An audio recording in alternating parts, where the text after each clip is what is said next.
In this video, I'm going to show you how to install Python on Cursor AI. First, click on the apps icon in the upper left corner. If the sidebar isn't visible, look at the top right corner, where you'll see three bar icons left, bottom, and right.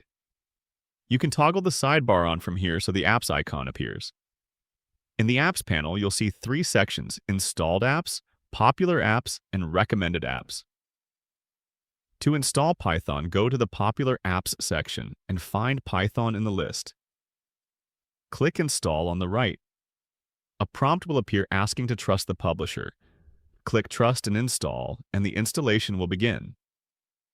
Once installed, you'll see Python listed at the top with options to disable or uninstall it.